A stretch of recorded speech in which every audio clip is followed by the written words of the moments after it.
चौबे और स्वागत है आपका न्यूज लाइट। न्यूज लाइट एक एजुकेशनल सीरीज चलाती है, शिक्षा सीरीज चलाती है, जिसमें आपको हर तरीके की परीक्षा एग्जाम्स के बारे में बताया जाता है, एंट्रेंस एग्जाम के बारे में बताया जाता है कि आप इस एग्जाम को कैसे निकाल सकते हैं। तो न्यूज लाइट का जो सबसे पहला एपिसोड था वो था यूपीएससी एग्जाम के ऊपर कि आप यूपीएससी की तैयारी कैसे कर सकते हैं, आईएएस ऑफिसर कैसे बन सकते हैं, किस तरीके से पढ़ाई करनी चाहिए, एंट्रेंस एंड सब कुछ।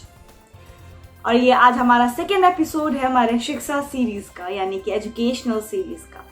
आज हम आपको बताएंगे नीट के बारे में। नीट जो अगले महीने एग्जाम कंडक्ट होने वाली है, तो हम आपको बताएंगे कि नीट होता क्या है, नीट का फुल फॉर्म क्या होता है, नीट की तैयारी आप कैसे कर सकते हैं, नीट की पढ़ाई कैसे करनी होती है, कौन कौन से सब्जेक्ट की ज़रूरत होती है, कैसे पढ़ाई करनी चाहिए, कौन कौन से कॉलेजेस आते हैं इसके अंदर और ये कौन कंडक्ट करवाता है, सब कुछ।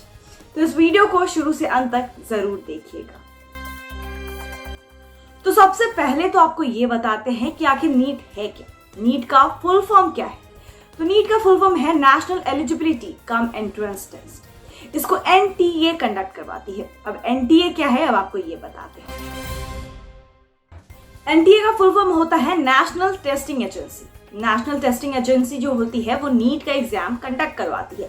इसके थ्रू आपके मार्क्स प्रोवाइड किए जाते हैं। ये सब कुछ प्रोसीजर एनटीए देखती है। नीट के सारे प्रोसीजर्स एनटीए के थ्रू होते हैं।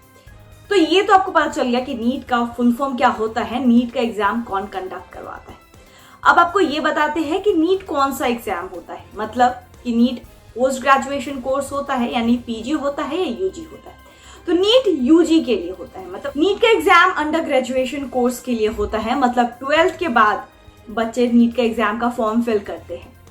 नीट के अंदर आपका एमबीबीएस, बीडीएस एंड आयुष जो आयुर्वेदिक, ये सारे कोर्सेज होते हैं। तो इन सारे कोर्सेज के लिए बच्चे फॉर्म फिल करते हैं और ये 12th के बाद होता है, जैसा कि मैंने आपको बताया है। नीट की वजह से एआईपीएमटी और बहुत सारे अलग अलग मेडिकल एग्जाम्स होते थे जो कि अब हटा दिए गए हैं। नीट ऑल ओवर इंडिया में एप्लीकेबल है और नीट की वजह से ही, जैसे मैंने आपको बताया, कि बहुत सारे मेडिकल एग्जाम्स कैंसिल हो चुके हैं, मतलब हटा दिए गए हैं उसको। एंड एआईपीएमटी जैसे पहले होता था उसको भी हटा दिया गया है। जैसे हर एक स्टेट अपना एक अलग मेडिकल एग्जाम कंडक्ट करवाता था, हर एक कॉलेज अपना एक अलग मेडिकल एग्जाम कंडक्ट करवाता था, मेडिकल एंट्रेंस एग्जाम कंडक्ट करवाता था, जिसके लिए अलग अलग फॉर्म फिल करने होते थे, बहुत सारा प्रोसीजर होता था, आपको उस जगह पे जाके एग्जाम देना होता था, बहुत कुछ।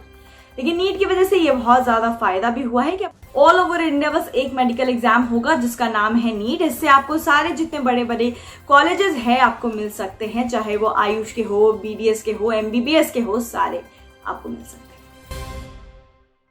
ये एक सिंगल मेडिकल एंट्रेंस टेस्ट है मोर देन 66,000 एमबीबीएस और बीडीएस सीट के लिए। तो आपको बताते हैं कि नीट के क्वेश्चन पेपर में कितने सवाल पूछे जाते हैं। 180 क्वेश्चंस होते हैं नीट के क्वेश्चन पेपर में, जिसमें 45 फिजिक्स और केमिस्ट्री से पूछा जाता है और 90 बायो से पूछा जाता है। और नीट में आपका ईच सही रिस्पॉन्स पे, ईच करेक्ट रिस्पॉन्स पे आपको 4 मार्क्स मिलते हैं और गलत सवाल पे -1। मतलब नीट के एग्जाम में आपका नेगेटिव मार्किंग भी होता है, -1। और ये जो पूरा एग्जामिनेशन का ड्यूरेशन होता है वो 3 घंटे का होता है और ये पूरा क्वेश्चन पेपर 720 मार्क्स कंटेन करता है। अब आपको बताते हैं कि नीट का पूरा सिलेबस क्या होता है। तो नीट में आपका फिजिक्स, केमिस्ट्री एंड बायो पूछा जाता है। आपको 11 एंड 12th का पूरा फिजिक्स, केमिस्ट्री, बायो पढ़ना होता है और एनसीईआरटी बेस्ड आपको पढ़ाई करनी होती है। एनसीईआरटी बेस्ड आपसे क्वेश्चन सवाल पूछे जाते हैं। एंड जो भी इंटरेस्टेड कैंडिडेट है can get the reliable information about the eligibility criteria from the NTA official website.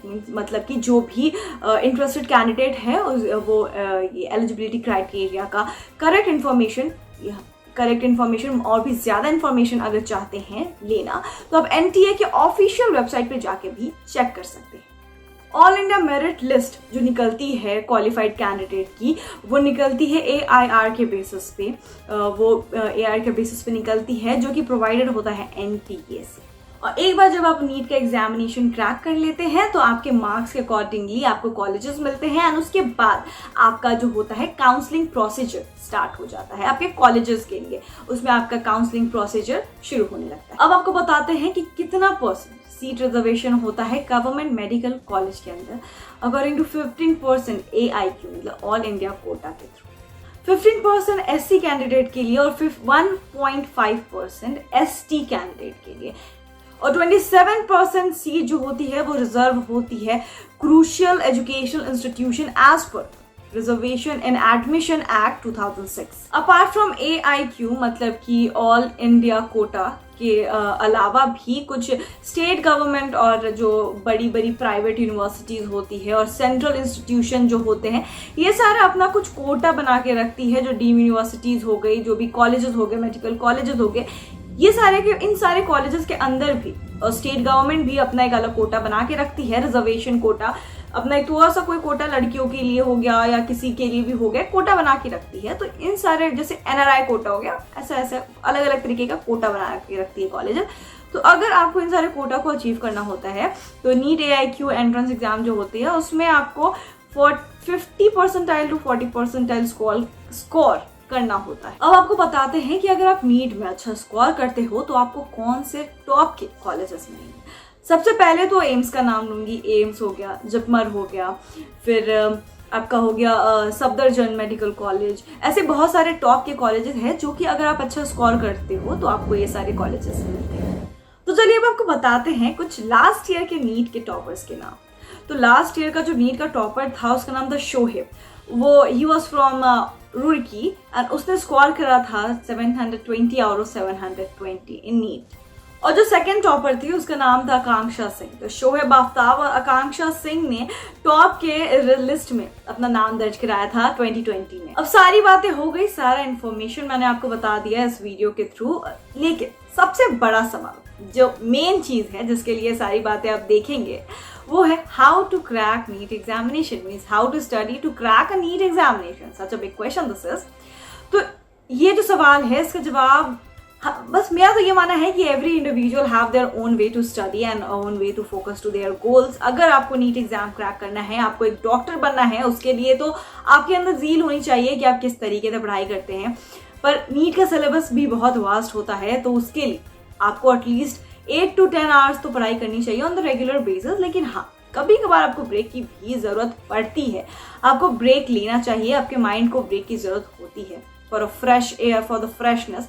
और आप ब्रेक भी लें लेकिन अपने कंटिन्यूटी, अपने गोल को ना भूलें, अपनी कंटिन्यूटी में उस चीज़ की पढ़ाई करें, तो ही जाके आपका नीट एग्जाम क्लियर होगा। और अपना जो रिकॉर्ड है, अपना टेस्ट रिकॉर्ड, अपना ट्रैक को चेक करते रहें, अपने आप को डेली बेसिस पे टेस्ट करते रहे कि हाँ मेरा कुछ इम्प्रूवमेंट हुआ कि नहीं, इसमें मेरा इम्प्रूवमेंट हुआ कि नहीं। अपने सब्जेक्ट्स को आप रिवाइज करते रहें, देखते रहें, तो आपका नीट ज़रूर क्रैक हो जाएगा। और अपने गोल को कभी ना भूलें कि आपको पता होना चाहिए कि हाँ आपको ये चीज़ करनी है।